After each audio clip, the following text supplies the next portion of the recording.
41 complaints, 17 broken children, one young teacher who tried to speak up and killed herself after the system destroyed her for it. For 9 years, a school protected a monster while parents were threatened into silence. Then, a biker with a service dog arrived 1 hour early to pick up his daughter. What he saw through an 8-inch window would expose a conspiracy reaching the school board president, send 4 people to prison, and spark a law that now protects children in 14 states. The window measured 8 inches by 12 inches, reinforced glass, smudged with fingerprints from 1,000 small hands over the years. A window that parents walked past every day without a second glance, trusting that whatever happened on the other side was exactly what should happen in a 6th-grade classroom. Marcus Thunder Davis had never looked through this window before. He would never be the same after. His Harley had rumbled into Westwood Middle School's parking lot at 2:17 p.m. on an October Tuesday that had started like any other. The insurance adjuster canceled, kid got sick, meeting pushed to next week, sorry for the inconvenience, which meant Marcus had 1 hour and 13 minutes he hadn't planned for. 1 hour and 13 minutes that would shatter everything. Odin knew something was wrong before Marcus cut the engine. The German Shepherd sat rigid in the custom sidecar, 87 pounds of muscle and instinct, his amber eyes fixed on the school building with an intensity that made the hair rise on the back of Marcus's neck. 6 years they'd been together. 6 years since the VA matched them after Marcus came home from his second tour with nightmares that wouldn't stop and a death wish he couldn't shake. In all that time, Odin had never been wrong, not once. Easy boy. Marcus swung his leg over the seat. 53 years old, 6'2", 240 pounds of scar tissue and survival wrapped in a leather vest covered with patches. Iron Guardians MC. President.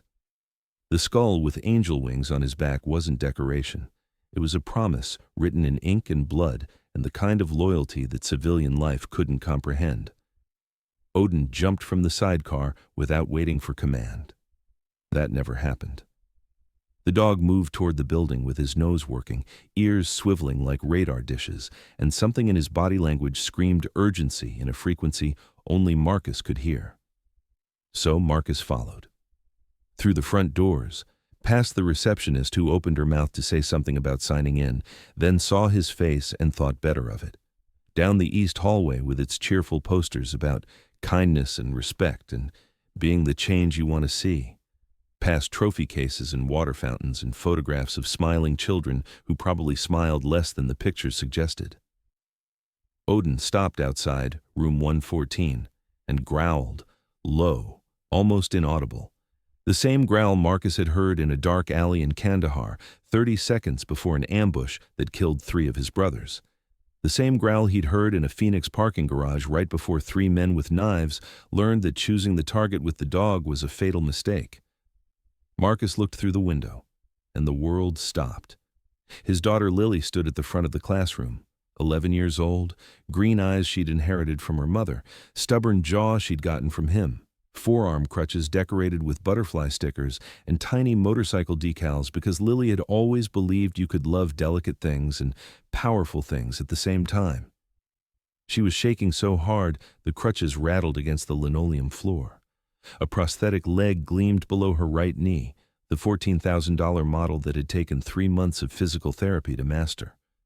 The leg she'd lost in the accident that had taken her mother and left Marcus with nothing but a daughter to protect, and a promise he was failing to keep. 23 children sat at their desks. Some were laughing, some were filming on phones hidden beneath their desks. None were helping.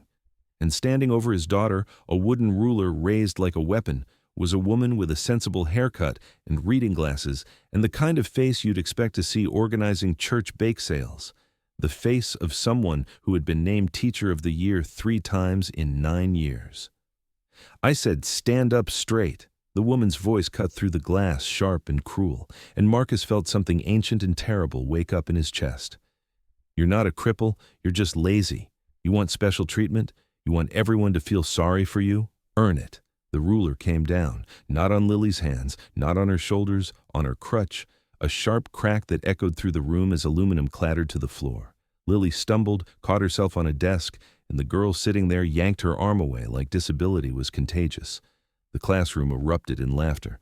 23 children, 11 years old, trained by months of example to understand exactly who deserved respect and who deserved destruction. Mrs. Carol Prescott smiled. Marcus's hand found the door handle.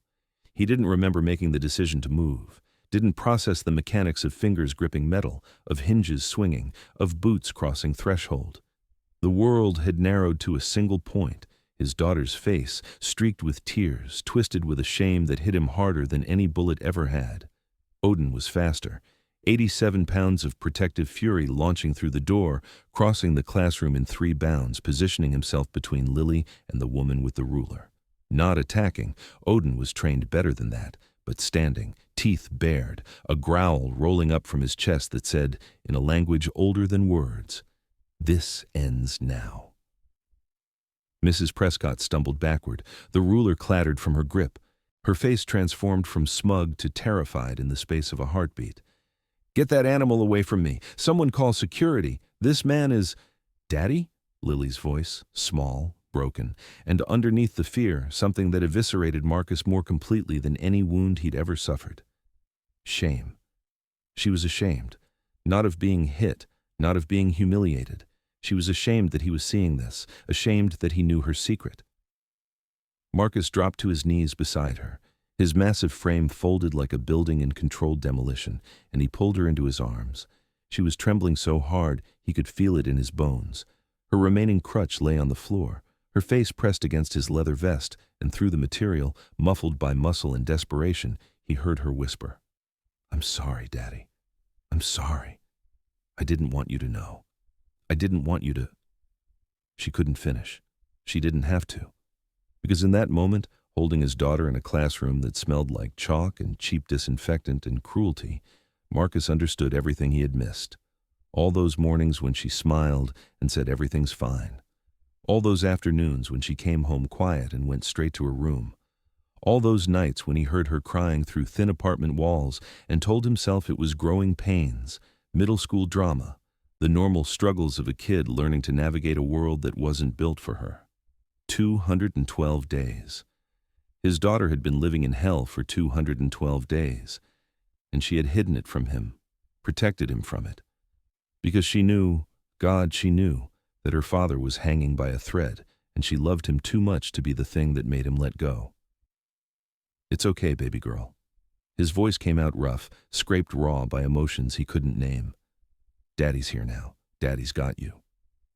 Behind him, chaos. Prescott screaming about lawyers and trespassing and assault charges, children crying, running, recording. A school intercom crackling with demands for security to report to room 114 immediately. Marcus didn't care. He lifted Lily into his arms, heavier than she'd been at 7, but still light enough to carry, and walked toward the door. Odin fell into step beside them, still growling, still ready. 2 security guards appeared in the hallway. Big men with badges and tasers and the particular confidence of people who had never faced anything truly dangerous. They saw Marcus. The leather vest, the tattoos crawling up his neck, the patches marking him as president of a motorcycle club, the dog with teeth like white knives, the look in his eyes that said very clearly, "I have killed men for less." They stepped aside.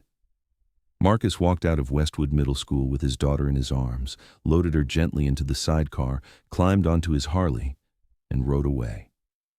He didn't speak until they were 3 miles from the building. "How long, baby girl?" His voice barely audible over the engine. "How long has this been happening?" Her answer came so quiet, he almost missed it. 212 days, Daddy. I counted. Marcus's grip tightened on the handlebars until his knuckles went white. Someone was going to pay for every single one. What Marcus did in the next 30 seconds would destroy his life as he knew it. But what he discovered 48 hours later would change the lives of thousands of children across America. And believe me, you're not ready for who was really protecting this teacher. This wasn't just one evil woman. This was a system. And it had names. The night Rachel Davis died, the Arizona sky was doing something impossible. Rain fell from clouds that existed only in patches, while between them, stars burned like signal fires in darkness. Marcus would remember that sky for the rest of his life. He would remember it because it was the last beautiful thing he saw before beauty stopped meaning anything at all. The phone call came at 11:47 p.m. Mr. Davis, Mercy General Hospital. There's been an accident. The words arrived in fragments that refused to assemble into meaning. Semi-truck. Ran a red light. Driver's side impact. Your wife, your daughter, come now. He made the 23-mile drive in 11 minutes. He would never remember a single second of it. Rachel was in surgery when he arrived.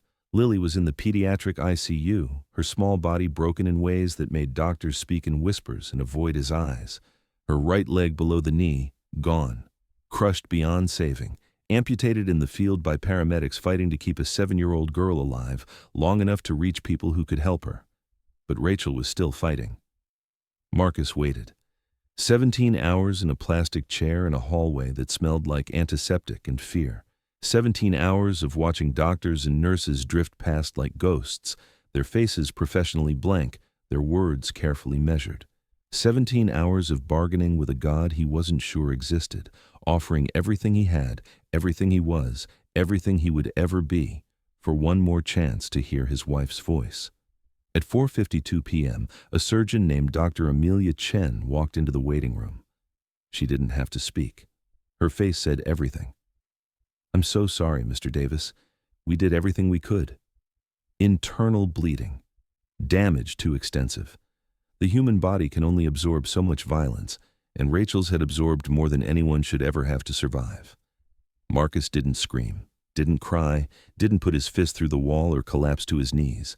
His body had learned long ago how to absorb devastation without visible response. 2 tours in Afghanistan taught you that. Watching friends die in the sand taught you that. But inside, something essential shattered. Did she say anything? The words came out flat, mechanical. At the end, Dr. Chen hesitated. The paramedics said she was conscious at the scene.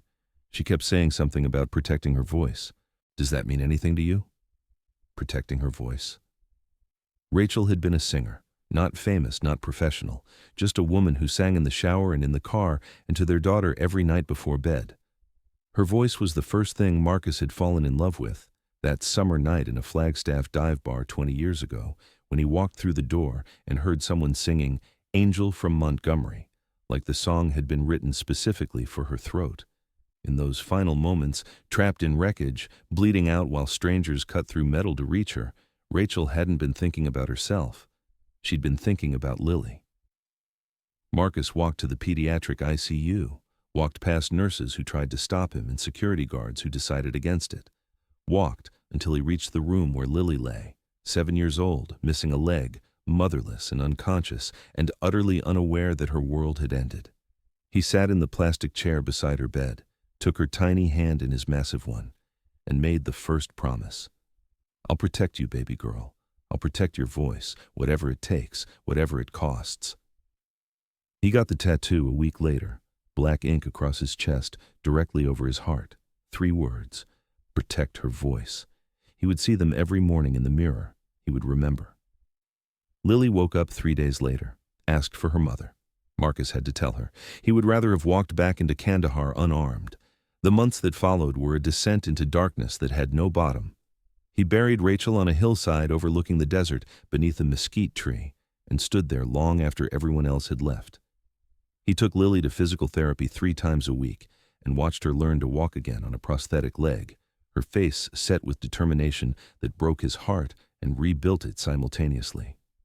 He held her when she cried and sang to her when she couldn't sleep, even though his voice was nothing like her mother's. And at night, alone in the garage, he drank. 1 week after the funeral, Marcus sat on the concrete floor with a bottle of Jim Beam and his service revolver. 6 rounds in the cylinder. He only needed 1. The gun was heavy in his hand. Heavier than it had been in combat. Heavier than it had been in training. Heavier than anything had a right to be when it offered such simple relief. He raised it to his temple. The metal was cold. He thumbed back the hammer. Click. The phone rang. He ignored it. It rang again, and again, and again. On the 5th ring, some instinct, some training, some stubborn spark refusing to die, made him answer. "Diadya, Mark?" The voice was small, scared.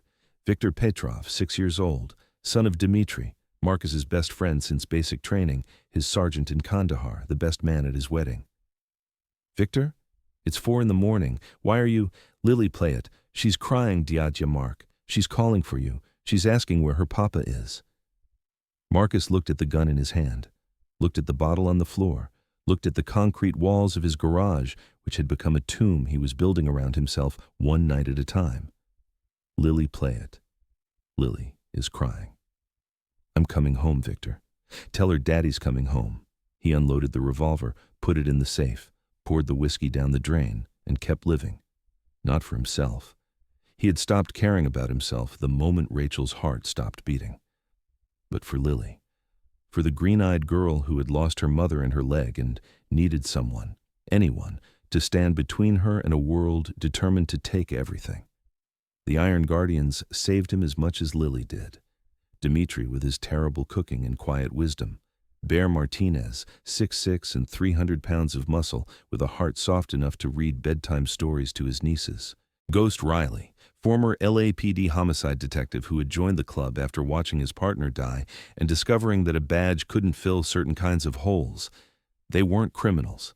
The movies had it wrong. They were broken men who had found each other in the wreckage of their lives and decided that brotherhood was better than oblivion. Under Marcus's leadership, the club transformed. It started with Bear's nephew Jason, 13 years old, coming home from school with bruises he wouldn't explain. Systematic bullying, ignored by teachers who didn't want the paperwork. 40 bikers showed up at Jason's school during recess, lined up along the fence, didn't say a word. Just watched. The bullying stopped that day. It never started again. Word spread. The Iron Guardians became a shield for children who had no one else, and Marcus, the broken widower who had almost eaten his own gun in a dark garage, became their leader. But he never forgot that night on the concrete floor, never forgot how close he had come to leaving Lily alone. She was the reason he was still breathing. She was the reason for everything. Marcus thought the worst thing in his life had already happened. He was wrong. Because what his daughter had been hiding for 212 days, smiling every morning and saying, "Everything's fine, Daddy," would break him harder than the accident, harder than Rachel's death. And when you hear why an 11-year-old girl lied to her father for 7 months, you'll understand exactly how deep this teacher got inside her head. The first day at Westwood Middle School, Lily Davis wore her favorite dress, blue with white butterflies. Her mother had bought it for her 6th birthday, 3 months before the accident. It was too small now. Lily had grown 4 inches since then. But she begged her father to let her wear it anyway. It made her feel close to Mom. It made her feel brave. She needed brave. Room 114 was at the end of the east hallway. Mrs. Prescott's 6th grade class, 23 students. Lily would be number 24. She arrived early, 7:43 a.m. The classroom was empty except for the teacher, who sat at her desk grading papers with a red pen that moved across the pages like it was drawing blood. "Excuse me? I'm Lily Davis. I'm new." Mrs. Prescott looked up.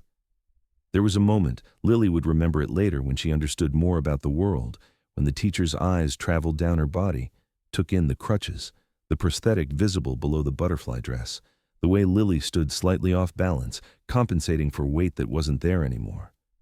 Something flickered across Mrs. Prescott's face. Contempt. "You're the cripple." The word landed like a slap. "I have a prosthetic leg, yes, but I can do everything. We'll see." Mrs. Prescott's voice was flat, dismissive. "Sit in the back. I don't want your situation disrupting instruction." The walk to the back of the classroom felt endless. 23 empty desks between Lily and the seat Mrs. Prescott had indicated.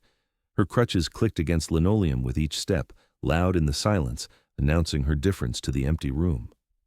By the time she sat down, the first students were arriving. They looked at her, whispered, giggled. Lily smiled anyway. She was her mother's daughter. Rachel had taught her that a smile was armor, that you could be breaking apart inside and still show the world a face that said, "I'm okay, I'm fine, you can't hurt me." But Rachel had never met Carol Prescott. The first week was an education in cruelty. Mrs. Prescott never used Lily's name. She called her the cripple, or our special student, or the girl who can't keep up. She assigned Lily a seat at the front, contradicting her first-day instruction so everyone could watch when she struggled. She called on Lily for questions she couldn't possibly answer, then sighed heavily when Lily got them wrong. This is what happens when we lower standards. When we make exceptions for people who refuse to perform. The other students absorbed the lesson perfectly. The second week brought the desk. Lily arrived Monday morning to find her seat covered in drawings, stick figures with one leg, wheelchairs with X's through them, the words, "Go home cripple," in red marker. She cleaned it herself, didn't tell anyone. "How was school, baby girl?" Marcus asked every day, standing at the door when the bus dropped her off, searching her face for any sign of trouble. Lily smiled. "Everything's fine, Daddy." The lie came easier than breathing, because she had found the gun. 3 weeks after they moved to this apartment, Lily was looking for her birth certificate. The school needed it for registration and opened the wrong drawer in her father's bedroom. Inside, beneath a folded flag and a purple heart, was a lockbox.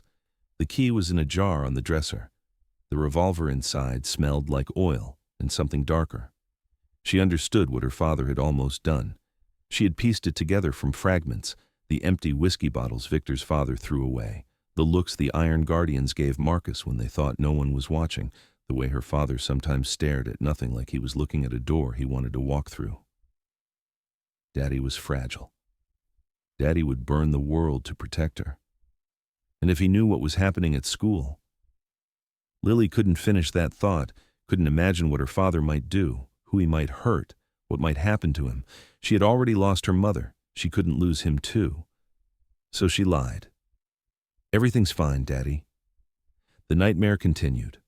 The third month brought the bathroom incident. Mrs. Prescott had a rule: no breaks during class. If you need to go, you should have gone during passing period. For most students, inconvenient. For Lily, whose prosthetic sometimes caused irritation that increased her need to urinate, torture. She asked at 10:15. No. She asked at 10:47. No. By 11:30, agony. Legs pressed together, face pale, sweat on her forehead. "Mrs. Prescott, please, I really need—" "What you need is to learn self-control. What you need is to stop expecting special treatment." Warmth spread across Lily's thighs. For a moment, silence. Then someone gasped. Then laughter. 23 children howling while Lily sat frozen in her own urine, face burning with shame so complete it felt like drowning. Mrs. Prescott smiled. "Perhaps now you'll learn to manage yourself like a normal person." Lily sat in her own waste for the remaining 43 minutes. Prescott wouldn't let her leave, wouldn't let her call her father, made her sit there while the smell filled the room and the other children learned that cruelty was acceptable when aimed at the right target. For the next week, they called her Pampers. Mrs. Prescott never corrected them, and Lily kept count. A small scratch on her bed frame every night, a mark for each day survived, each day endured, each day she didn't break. 212 scratches by the time her father looked through that window. 212 days of, "Everything's fine, Daddy." 212 lies told with love, told to protect the man who had sworn to protect her. And here's what's truly terrifying. Lily was not the first. Far from it. Before her, a boy with autism, a girl with diabetes, a child in a wheelchair, 17 children in 9 years, all of them destroyed, all of them silenced. The answer to where they disappeared is locked in a folder that Principal Morris hid for almost a decade. And when Marcus finds it, he'll understand he wasn't fighting one sick woman. He was fighting a machine that had been grinding up children for 9 years. Before we continue, subscribe and write in the comments where you're watching from. Enjoy. The folder hit Principal Brian Morris's desk with a sound like a verdict. Marcus stood on the opposite side of that desk, 6'2", of controlled fury in leather and faded denim. Odin sat at his heel, perfectly still, amber eyes locked on the man behind the desk with the patient intensity of something that knew exactly how long it could wait before striking. 41 complaints. Marcus's voice was quiet. Quiet was always more dangerous than loud, and both men understood this. 9 years, 41 formal complaints against Carol Prescott filed by parents of children with disabilities. I got them from 3 different families who kept copies because they didn't trust you to do your job. He leaned forward. Want to guess how many of those complaints made it past this office? Morris was 57 years old, thinning hair combed desperately over a scalp that gleamed with nervous sweat, diploma from Arizona State on the wall behind him, 17 years in the same comfortable chair, navigating the political waters of public education with the survival instincts of a man who understood which battles to fight and which to bury so deep they never surfaced. He had buried 41 complaints. He was about to discover that graves don't always stay closed. Mr. Davis. Morris's voice carried the practiced calm of someone who had talked his way out of difficult situations before. I understand you're upset. What happened to your daughter was unfortunate, but I assure you we're conducting a thorough internal. Unfortunate? Marcus tasted the word like poison.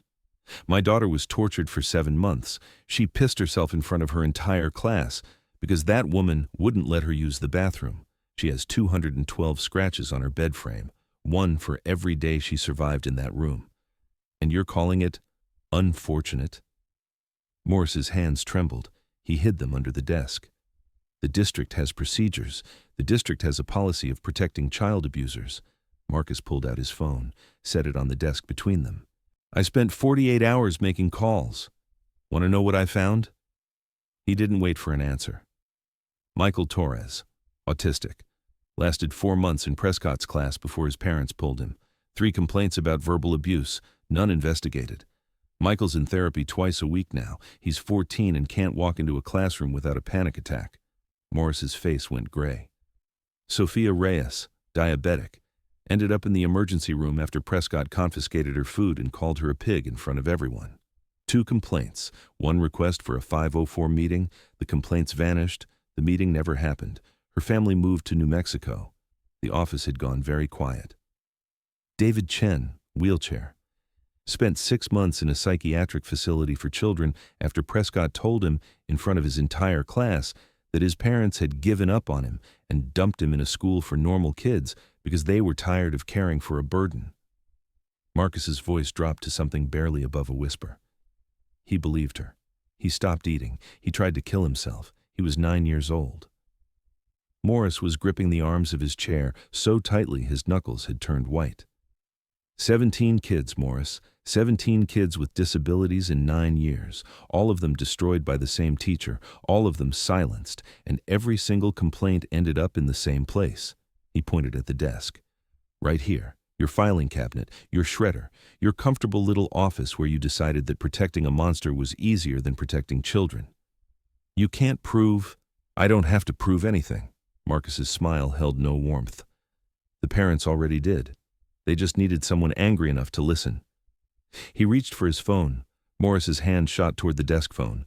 Odin's growl stopped him cold, low, rumbling. The sound of something ancient and patient and absolutely certain about what would happen if that hand moved another inch. Morris froze. Smart choice. Marcus picked up his phone. Here's what's going to happen. You're going to suspend Carol Prescott pending investigation. Today. Not next week. Not after your lawyers review options. Today. I can't just... You can. You won't. There's a difference. Marcus turned toward the door. So I'm going to do something you should have done 9 years ago. He paused at the threshold, looked back. You know what the really interesting part is? Carol Prescott has been married for 22 years to Bradley Prescott. Bradley Prescott is the nephew of Doris Prescott, and Doris Prescott has been president of the school board for 17 years. Morris's face went from gray to white. Family business, isn't it? One big, happy family, protecting each other while children suffer. Marcus smiled again. Not for much longer. He walked out. Behind him, Morris sat very still in his comfortable chair, surrounded by his diplomas and awards and 17 years of institutional protection. And for the first time, he felt the ground shifting beneath him. He reached for his phone and dialed a number he knew by heart.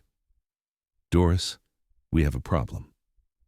The Facebook post went live at 9:47 p.m. Marcus wrote it sitting on the steps of the Iron Guardians clubhouse, Odin pressed against his leg, the Arizona night stretching dark and infinite above him. He didn't overthink it, didn't craft careful political language, just wrote the truth. Brothers, my daughter has been abused by a teacher for 7 months. The school covered it up. The district is stonewalling. 41 complaints buried over 9 years. 17 children with disabilities destroyed by the same woman while administrators protected her. I'm not asking for violence. I'm asking for presence. Tomorrow morning, 7:30 a.m., Westwood Middle School. Bring your bikes, bring your cuts, stand with me. Let's show these children they're not alone anymore. He pressed post. Within 30 minutes, 217 comments. Within 2 hours, shared to 14 motorcycle club groups across the Southwest. By midnight, Marcus had received calls from chapter presidents in Nevada, New Mexico, California, and Colorado. They were coming. All of them. The sun rose over Westwood Middle School at 6:47 a.m. By 7:15, the first motorcycles arrived. They came from the east like thunder made visible. Harleys and Indians and custom choppers with pipes that rumbled like the voice of something primal and unstoppable. They filled the parking lot across from the school, then spilled onto the shoulder, then lined the sidewalk for a quarter-mile in each direction.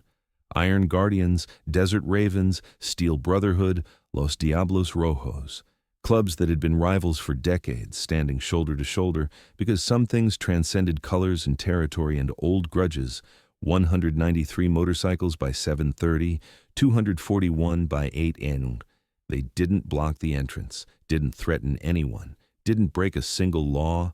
They simply stood, a wall of leather and chrome and scarred faces, and watched as school buses arrived, as parents dropped off children, as teachers hurried past with their eyes fixed firmly on the ground. The message was clear. We see you. We're not leaving. Marcus stood at the center of the line, Odin at his side, watching chaos unfold through the administrative building's windows, figures moving behind the glass, phones pressed to ears, hands waving in agitation. Good. Let them panic. A news van pulled up at 7:52, then another, then 3 more. Camera crews spilled out, lenses aimed at the sea of motorcycles, at the men and women who had driven through the night to stand with children they had never met. A reporter approached Marcus, young woman, maybe 25, with hungry eyes and a microphone bearing a Phoenix Station's logo. Sir, can you tell us why you're here? Marcus looked at her for a long moment. 9 years ago, a teacher at this school started hurting children with disabilities. She called them cripples and retards, took their food and their dignity, told them their parents didn't want them anymore. And for 9 years, this administration did nothing. 41 complaints, 17 children destroyed, 0 consequences. His voice carried across the parking lot, captured by a dozen microphones. My daughter was one of them. 7 months of torture, and when I reported it, the principal told me it was unfortunate. The district said they'd look into it. The police said there was nothing they could do. He gestured at the wall of bikers behind him. So we're looking into it ourselves. The clip aired at noon. By 3 p.m., 4 million views. By 6 p.m., shouted Justice for Lily was trending nationally. By 9 p.m., Marcus's voicemail was full. Parents, lawyers, advocacy groups, politicians who suddenly wanted to be on the right side of history. But the call that mattered came at 11:47 p.m. Unknown number, familiar weight. Mr. Davis, my name is Danielle Chen. I'm David's mother, the boy in the wheelchair. Marcus sat up in bed, Odin's head lifted from the floor. I know who David is. I've been waiting 5 years for someone loud enough. Her voice trembled with something between rage and hope. 5 years of screaming into a void while everyone looked away. I'm listening now. I saved everything. The words came rushing out. Every email, every medical report, every letter to the school board. I have recordings of phone calls where Morris threatens to have my parental rights reviewed if I don't stop harassing his staff. Where can we meet? She gave him an address. A diner on the outskirts of town. Open 24 hours. Mr. Davis, one more thing. 3 weeks after I filed my complaints, someone slashed all 4 tires on my car. 2 weeks after that, I received an anonymous letter saying David would have an accident if I didn't stop asking questions. Marcus's grip tightened on the phone. How many families are there? 11 still in the area. 6 more who moved away but kept records. And there's something else, something I've never told anyone except the other parents. The pause stretched long. Emily rose. She was a student teacher at Westwood 9 years ago, 22 years old. She reported Carol Prescott after seeing her hit a child with a ruler. The report was buried.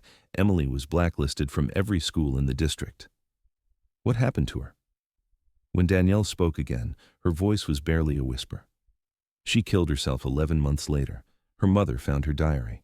It's full of entries about being told no one would believe her, that she was unstable and dangerous, that she had misunderstood what she saw. She paused. The last entry says, "Maybe they're right. Maybe I'm the problem."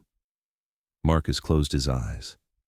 Emily Rose, 22 years old, tried to protect children, destroyed for it. I want that diary. I have copies. I have copies of everything. I'm on my way. The school district's lawyers sent Marcus a cease and desist letter that same night. Defamation and harassment of school personnel. They threatened criminal charges. They threatened to have Lily removed for endangerment, but they made one crucial mistake. They put everything in writing. Every threat, every lie, every admission that they knew exactly what had been happening. Marcus forwarded it all to the 18 journalists who had been calling him, and the note he found in Lily's backpack the next morning? That changed everything. If you can't stand what these children went through, write enough in the comments. Show how many of us there are, and stay, because what happens next will be worth every second. The note was waiting in Lily's backpack. Marcus found it at 6:47 a.m., going through her things while she slept, looking for anything else she might have hidden from him, any other secrets buried beneath butterfly stickers, and the desperate hope that silence could protect the people you loved. The note was folded into a small square, tucked into the front pocket where she kept emergency supplies for a diabetic classmate she sometimes helped monitor. 3 words. Red marker. Your daughter's next. Marcus's hands didn't shake, didn't tremble. They went perfectly, terrifyingly still, the way they had gone still in Kandahar in the moments before contact, when his body understood that violence was coming and prepared itself to survive. He photographed the note, bagged it in a plastic sleeve, called Ghost. Someone got into the school, into her backpack. They knew exactly where to put it. Ghost's voice was flat. Inside job. Has to be. Question is who? Question is why. They're scared, Marcus. You've got them scared. Scared people do stupid things. Marcus looked toward the bedroom where Lily still slept. Odin lay across the threshold like a furry barricade, ears twitching even in rest. Get the brothers. Everyone. Perimeter around this apartment until we figure out who sent this. Already moving. Bear's downstairs. Dimitri's en route. 6 more within the hour. And Ghost? Call your contacts at Phoenix PD, the real ones, not the ones who golf with the superintendent. He hung up, looked at the note again. Your daughter's next. Whoever wrote this had made a critical error. They thought the threat would silence him, would make him back off, protect his family, retreat into safety. They didn't understand. Marcus Davis had spent 23 years learning that the only way to neutralize a threat was to eliminate it, not avoid it, not negotiate with it, eliminate it. And now they had given him something precious. Evidence. The diner was called Rosie's. It smelled like coffee and bacon grease, and the particular desperation of people who had nowhere else to go at 1 a.m. Danielle Chen sat in a booth near the back, a cardboard box on the table in front of her. Late 40s, hair shot through with gray that hadn't been there 5 years ago, eyes that had seen too much and trusted too little. But when she looked at Marcus, something flickered. Hope. He slid into the booth across from her. Ghost took position by the door, watching everyone who entered. Show me. She opened the box. Inside was 9 years of documented horror.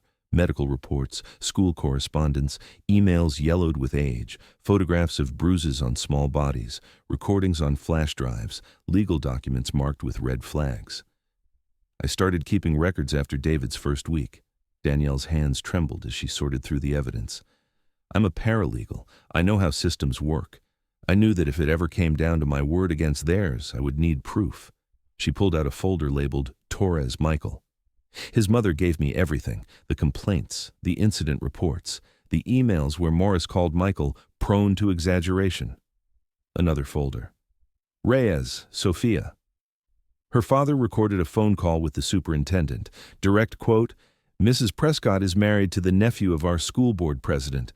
I'm sure you understand why we need to handle this delicately. Marcus felt his jaw tighten. What about Emily Rose? Danielle pulled out a small leather journal. The cover was worn, the pages filled with handwriting that started neat and became increasingly erratic. Her mother gave it to me after Emily died. She wanted someone to know. Marcus opened it to a random page. October 14th. I told Ms. Hawkins what I saw. She said I must have misunderstood. She said Mrs. Prescott would never hurt a student. She said if I kept making accusations, I would be removed from the program.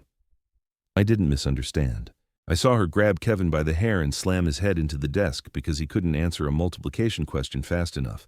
Why won't anyone believe me? He turned to another page. November 3rd. I can't get a job. Every school says no. The principal at Jefferson told me, off the record, that there's a flag on my file. He said I've been marked as a troublemaker. The last entry. February 17th. Maybe they're right. Maybe I made it all up. Maybe I'm crazy and broken and the world is better off without people like me. I'm so tired of fighting. I'm just tired. Marcus closed the journal. His hands were shaking. She was 23. Danielle's voice was hollow.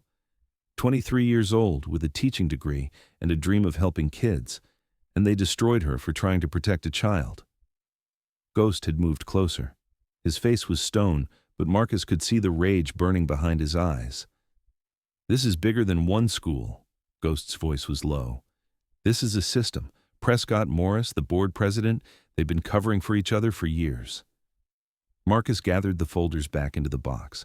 I need 24 hours. For what? To turn this into something they can't ignore, something they can't bury, something that will blow this entire system apart. He stood. Ghost fell into step beside him. Mr. Davis? Danielle's voice stopped him at the door.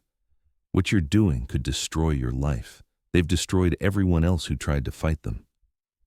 Marcus thought about the question, thought about the revolver in the garage, thought about the night his daughter's voice saved him, thought about 212 scratches on a bed frame. They picked fights with people who were alone, parents with no power, a young teacher with no allies. He met her eyes. I'm not alone, and I've spent my whole life learning how to fight. He walked out into the night. Behind him, Danielle Chen sat with her cold coffee and her box of evidence, and for the first time in 5 years, allowed herself to cry. Not from grief, from relief. Someone was finally going to fight. In that box was everything. 61 complaints over 9 years. Not one investigated. 11 children hospitalized. 1 suicide. Documents proving the superintendent knew and protected his friend's daughter-in-law anyway. What Marcus does with those documents will change everything. But first, he has to survive the darkest night of his life, because someone in the school district knows he has that box, and they're about to show him exactly how far they'll go to keep their secrets buried. The threats multiplied like cancer cells. Anonymous calls to Danielle Chen's phone at 3 a.m., heavy breathing, then silence. Slashed tires on the cars of 3 families who had agreed to testify. A dead rat left on the doorstep of Michael Torres's mother with a note, "Rats get exterminated." And then the letter from the school district's legal team arrived. Marcus read it in the clubhouse, surrounded by brothers who had given up sleep to stand watch. The language was precise, clinical, the kind of words that lawyers charged $400 an hour to arrange into weapons. Defamatory statements causing irreparable harm to district personnel. Harassment and intimidation of school employees. Child endangerment through exposure to criminal motorcycle gang activity. Recommend immediate removal of minor child from custody pending investigation. They were threatening to take Lily away from him. Marcus set the letter down very carefully. They're going to try to take my daughter. Ghost picked up the letter, read it. His face didn't change, but something in his eyes went cold and hard.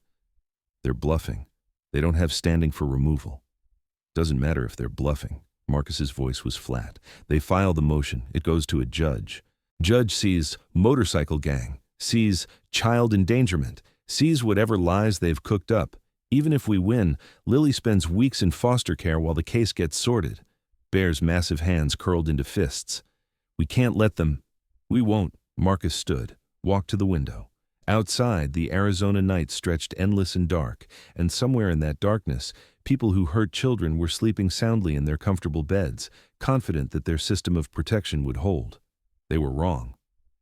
Ghost, how fast can you get that evidence organized? Already done. Chronological timeline, cross-referenced complaints, medical records matched to incident reports. It's airtight. Danielle has recordings?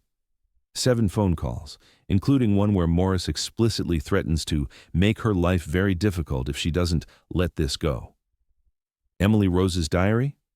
Scanned and backed up to 3 different cloud servers. They can't destroy it now. Marcus turned back to face his brothers. They think they're fighting a biker with a grudge. They don't understand what they're actually facing. He pulled out his phone. Get me the contact info for every journalist who's called in the last 48 hours. National outlets only, CNN, NBC, Fox, all of them, and get me Sarah Blackwood at the Arizona Republic.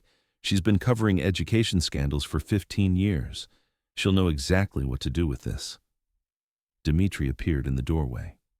Brother, there's something else. The families, 6 of them just pulled out, too scared to testify. Marcus closed his eyes. 6 families, 6 children whose stories would never be told because the system had succeeded in terrifying their parents into silence. How many do we have left? 11, including Danielle. It's enough. Marcus opened his eyes. It has to be enough. The video was recorded at 3 a.m. on the porch of the Iron Guardians clubhouse. No script, no editing. No careful political language designed to avoid offense. Just a father, sitting in a plastic chair, his dog at his feet, speaking directly into a phone camera while the Arizona desert stretched dark and silent behind him. My name is Marcus Davis. Most people call me Thunder. I'm the president of the Iron Guardians Motorcycle Club, and 3 days ago I looked through a window and saw a teacher hitting my 11-year-old daughter with a ruler while her entire class laughed. His voice was rough, tired, real. My daughter has a prosthetic leg. She lost it in the accident that killed her mother 4 years ago. She's been through more than most adults will ever experience, and for 7 months she hid what was happening to her at school because she was afraid of what I might do if I found out. He paused. She was protecting me. My 11-year-old daughter, who was being beaten and humiliated every single day, was protecting me. Because she knew I was fragile. Because she knew how close I'd come to giving up after her mother died. Because she loved me too much to be the thing that pushed me over the edge. Marcus held up a photograph. This is Emily Rose. 9 years ago, she was a student teacher at Westwood Middle School. She saw the same teacher who hurt my daughter, Carol Prescott, hit a child with a ruler. She reported it. Did exactly what she was supposed to do. His voice hardened. They destroyed her for it, buried her report, blacklisted her from every school in the district, called her unstable and dangerous, told her no one would ever believe her. He set the photograph down. Emily Rose killed herself 11 months later. She was 23 years old. The last entry in her diary says, "Maybe they're right. Maybe I'm the problem." Marcus looked directly into the camera. She wasn't the problem. The system that silenced her was the problem. The administrators who buried 41 complaints over 9 years were the problem. The school board president who protected her daughter-in-law while children suffered, she was the problem. He held up a folder. I have evidence, medical reports, incident records, recordings of administrators threatening parents who tried to speak up, testimony from 11 families whose children were destroyed by the same teacher, the same school, the same system of silence and protection. He set the folder down. Tomorrow morning, there's going to be an emergency meeting of the school board. They think they can wait this out. They think the attention will fade. They think they're safe behind their lawyers and their family connections. His voice dropped. They're wrong. Because tomorrow, I'm bringing every piece of evidence, every family willing to testify, every journalist who wants to watch a corrupt system finally face what it's done. He paused. And I'm bringing 240 bikers who are going to make sure the whole world is watching. Marcus leaned forward. To every parent who's been silenced, tomorrow you speak. To every child who's been told no one would believe them, tomorrow we believe you. To Carol Prescott, Brian Morris, Doris Prescott, and everyone who helped cover up 9 years of abuse. Tomorrow you answer for it. The video ended. Ghost uploaded it at 3:17 a.m. By 6 a.m., 2 million views. By 9 a.m., every major news network in America was running the story. By noon, 19 million people had watched a father speak the truth in the darkness, and the hashtag #Justice for Lily was trending in all 50 states. The Iron Guardians clubhouse had never held so many children. 6 families had arrived by midnight, their kids packed into cars with overnight bags and terrified eyes. Parents who had received threats, who had found their property vandalized, who had looked at the escalating harassment and decided that the safest place for their children was surrounded by men in leather vests with tattoos and criminal records and the kind of protective instincts that respectable society didn't understand. 22 children now slept in the main room, arranged on air mattresses and sleeping bags in the worn leather couches where bikers usually played poker and told lies about their glory days. And the bikers, the outlaws, the outcasts, the men society had written off as thugs and criminals, moved among them like guardian angels in denim and chrome. Bear Martinez sat cross-legged on the floor beside an 8-year-old girl in a wheelchair named Maya. She couldn't sleep. "Nightmares," she said. The bad dreams where Mrs. Prescott was chasing her and her wheels wouldn't move fast enough. So Bear was teaching her to play chess, his massive hands moving pieces with surprising delicacy, while Maya giggled at his terrible jokes. Dmitry Petrov was in the kitchen, preparing food for families who had forgotten to eat in their terror and exhaustion. His accent thickened when he was emotional, and tonight it was nearly impenetrable as he muttered Russian endearments to children who didn't understand the words, but understood the warmth behind them. Ghost sat at a table covered with laptops and hard drives and the accumulated evidence of 9 years of institutional cruelty. He hadn't slept in 36 hours, probably wouldn't sleep until this was over. Some missions didn't allow for rest, and Marcus stood on the porch, staring at the desert sky, feeling the weight of every child under his roof pressing down on his shoulders like a physical thing. Odin appeared beside him. The dog's muzzle was gray now, 12 years old, ancient for a German shepherd, but his eyes were still sharp, and when he pressed against Marcus's leg, the message was clear. "I'm here. Whatever comes, I'm here. You know what scares me, boy?" Odin's ears twitched. "Not them. Not the threats or the lawyers or whatever they try to do next. What scares me is—" Marcus's voice broke. "What scares me is that I almost missed it. I almost didn't look through that window. I almost left my daughter in that hell for another day, another week, another year." He looked down at the dog. "How many other parents are out there right now, not looking? How many other kids are counting scratches on their bed frames, waiting for someone to notice?" The door opened behind him. "Dad?" Lily stood in the doorway, wrapped in a blanket that had belonged to one of the road captains. Her eyes were red from crying, but there was something different in them now, something stronger. "Can't sleep either?" Marcus asked.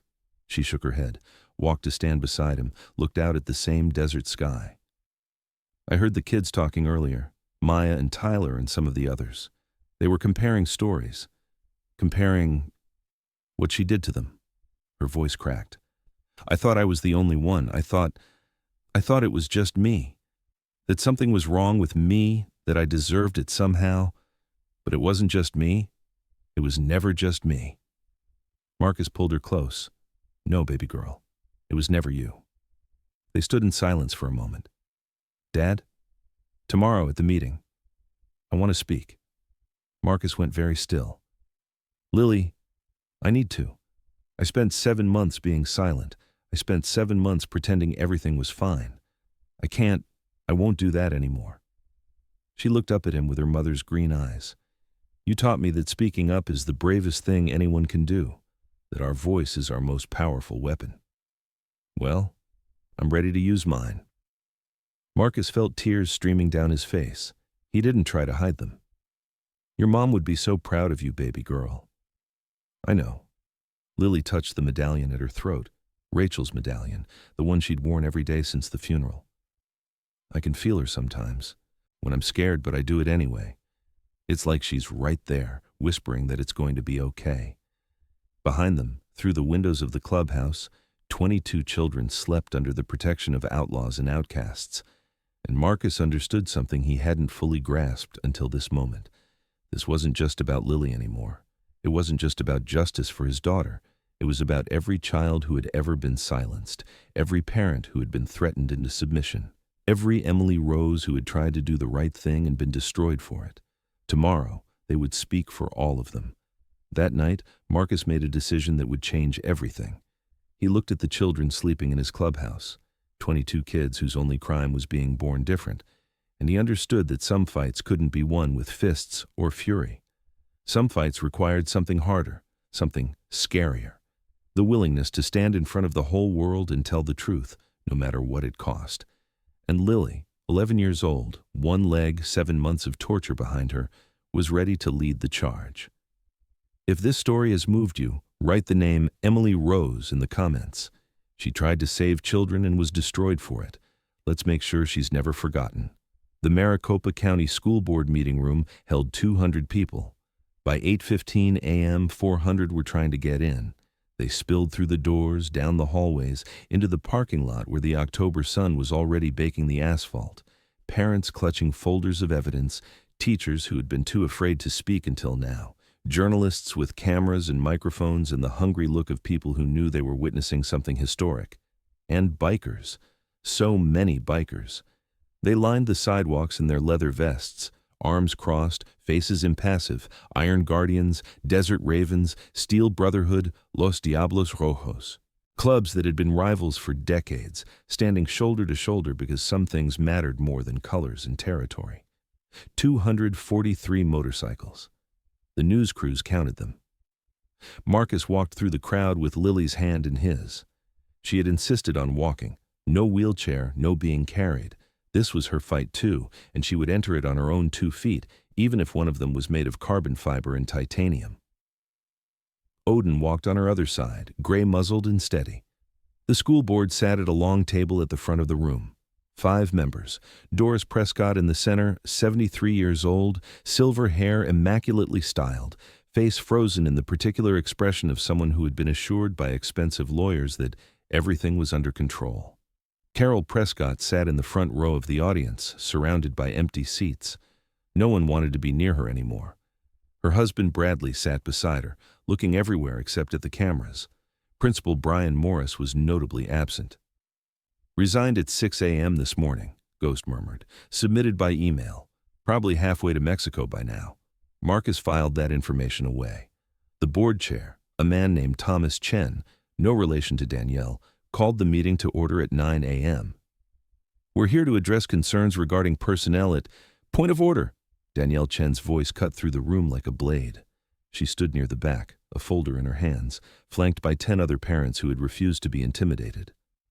Before you begin your prepared remarks, I'd like to submit evidence into the official record. She walked to the front of the room, placed the folder on the table. 61 formal complaints filed against Carol Prescott between 2014 and 2023. Medical records documenting injuries sustained by 17 children with disabilities, recordings of administrators threatening parents who tried to report abuse, and correspondence between Principal Morris and Superintendent Webb discussing how to manage families who wouldn't stay silent. She turned to face the audience. Principal Morris resigned this morning, approximately 3 hours after learning this evidence would be made public. I believe that speaks to its authenticity. The room exploded. Journalists shouting questions, parents on their feet, board members conferring in frantic whispers. And through it all, Doris Prescott sat frozen, her careful composure cracking like ice in spring. This is highly irregular, she began. So is covering up child abuse for 9 years. Marcus's voice carried through the chaos. The room went quiet. Your daughter-in-law hurt my child, hurt 17 children that we know of. And you protected her.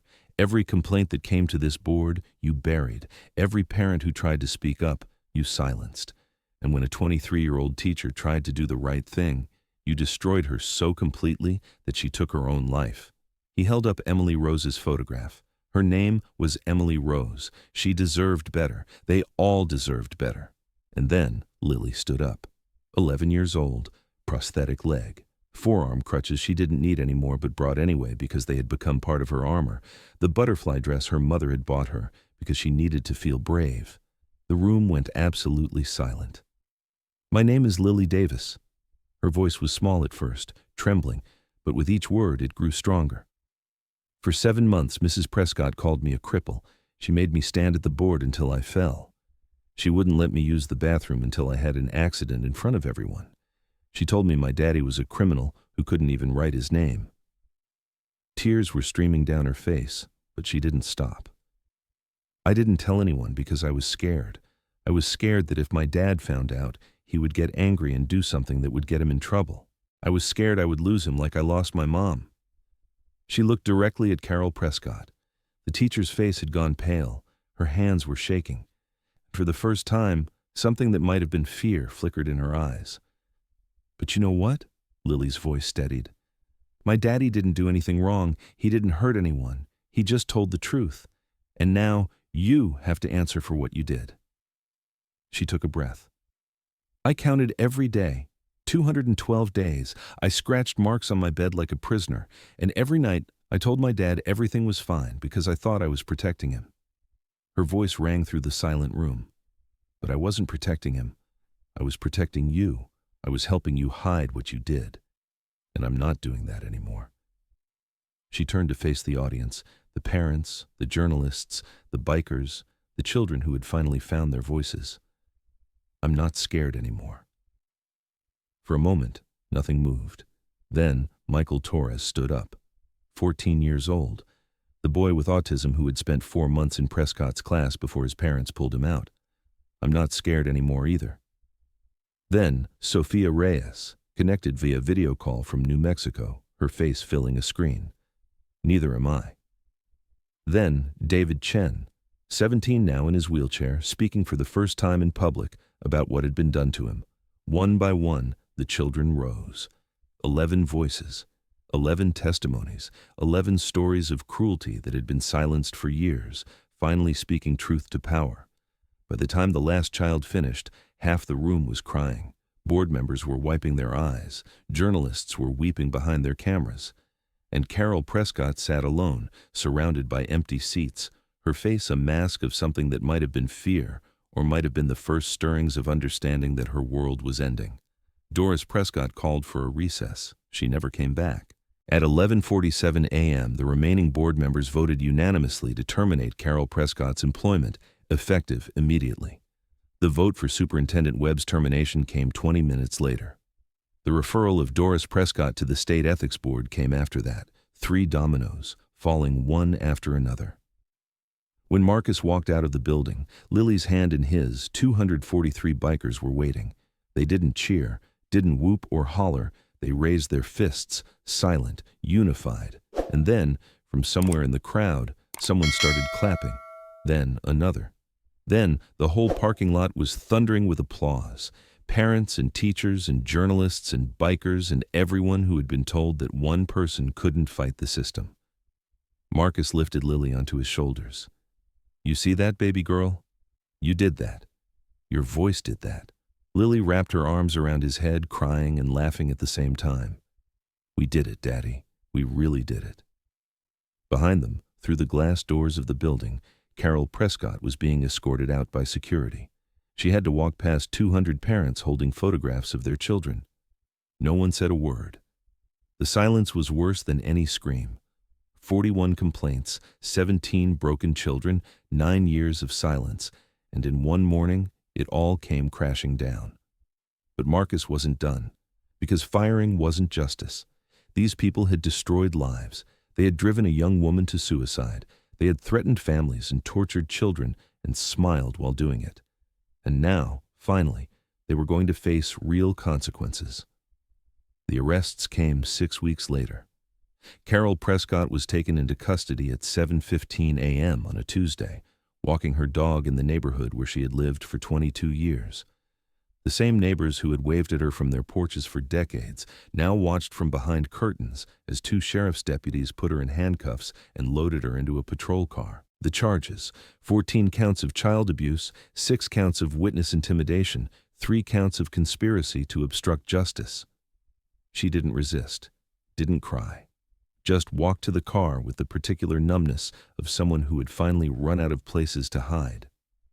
Jennifer Walsh, the school psychologist who had helped cover up 9 years of abuse, was arrested the same morning.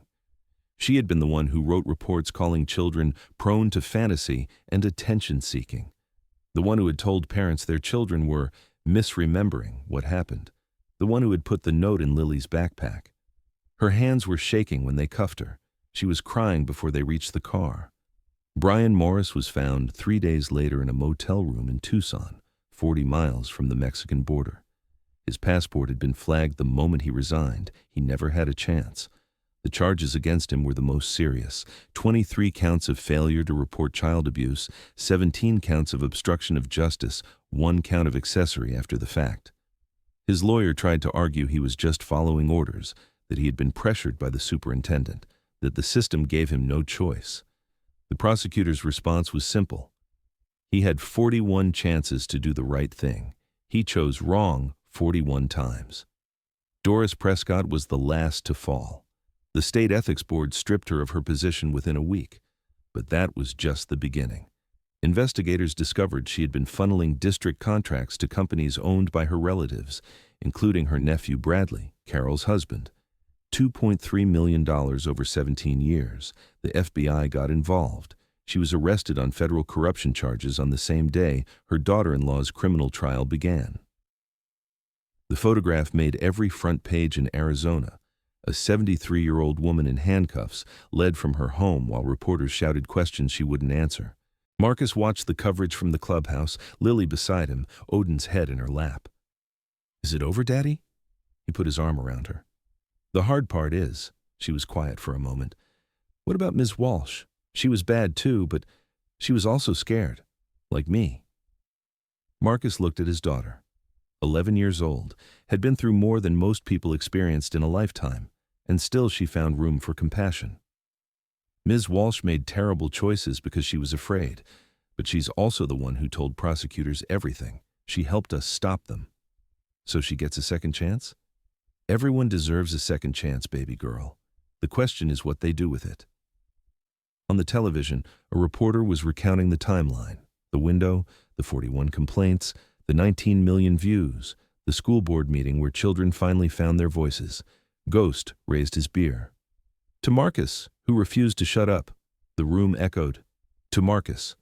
But Marcus was looking at Lily. To her, he said quietly. To her voice.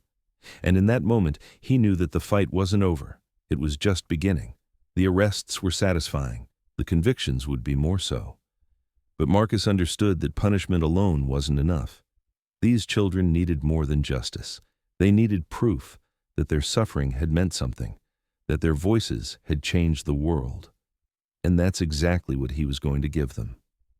The Arizona State Capitol had never seen anything like it. 312 motorcycles lined the streets surrounding the building, chrome gleaming in the February sun. Bikers in leather vests stood shoulder to shoulder with parents in business suits, teachers in cardigans, children in wheelchairs. A crowd that made no sense on paper, but made perfect sense in the context of what they had all survived together. Marcus walked through the metal detectors in his leather vest. The security guards looked at each other, looked at the skull with angel wings on his back, and decided this was a battle not worth fighting. Not today.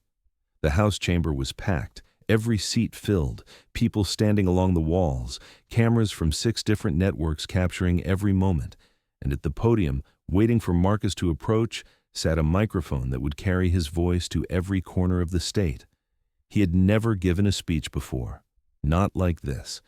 He had commanded men in combat, delivered eulogies at too many funerals, spoken at club meetings where the stakes were high but the audience was friendly. This was different. This was history. Mr. Davis, the committee chair, Senator Patricia Hawkins, nodded to him. "The floor's yours." Marcus looked down at the speech Ghost had helped him write. 12 pages of statistics and legal arguments and careful political language. He set it aside. 3 years ago, I looked through a window. His voice was rough, tired, real. 8 inches by 12 inches of reinforced glass. A window I'd walked past 100 times without ever looking through. But that day, I looked. And I saw a teacher raising a ruler to hit my daughter while 23 kids laughed. The chamber was silent. My daughter Lily is 14 now.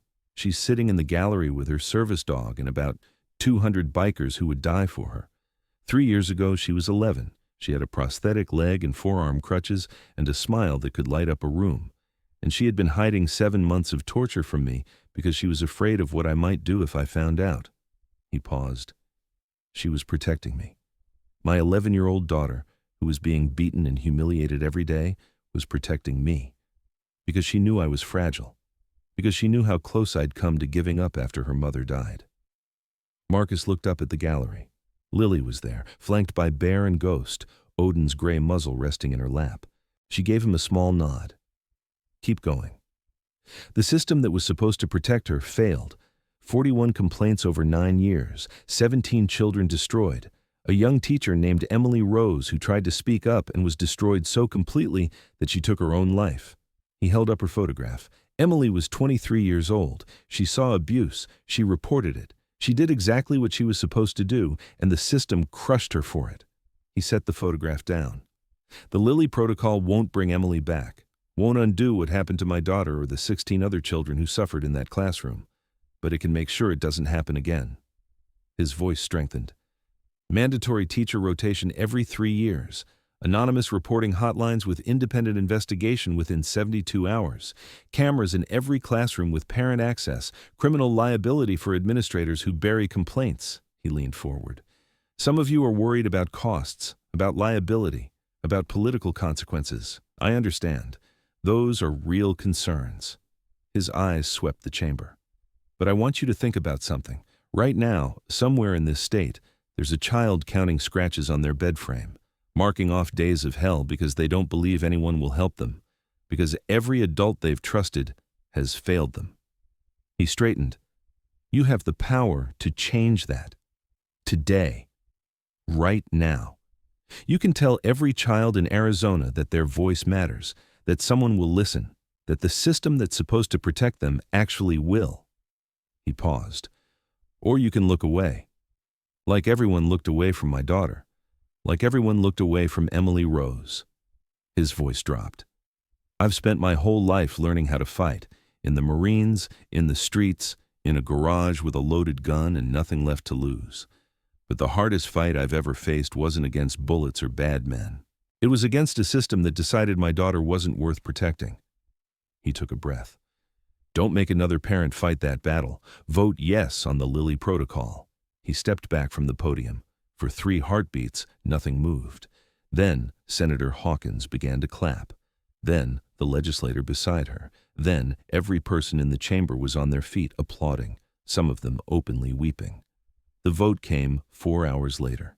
67-0, unanimous. When the results were announced, Marcus was sitting in the hallway outside the chamber, too exhausted to move.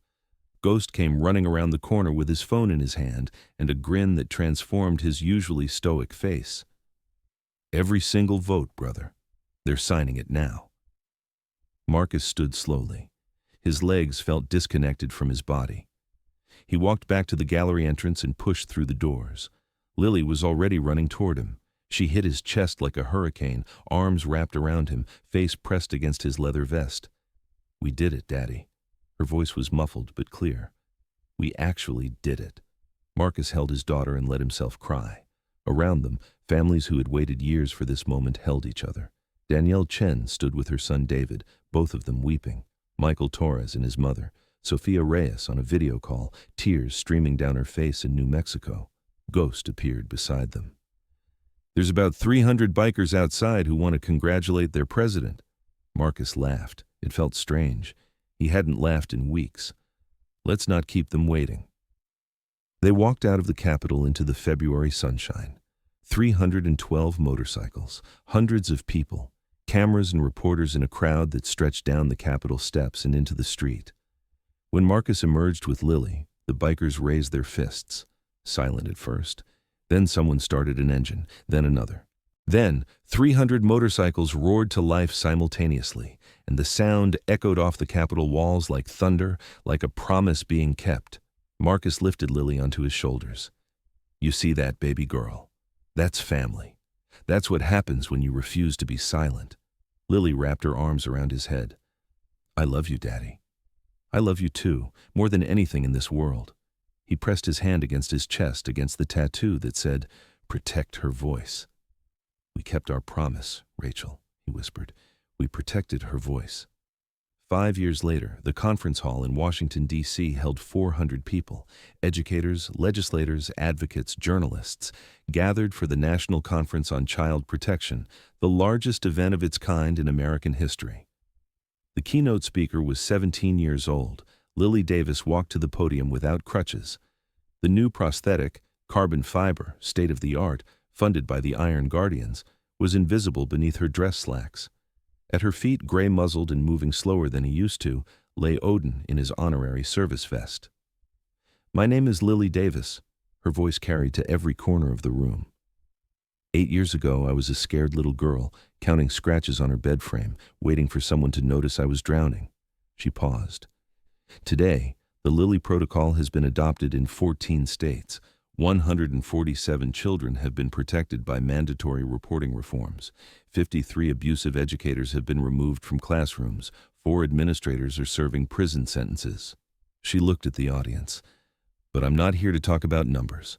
I'm here to talk about voices.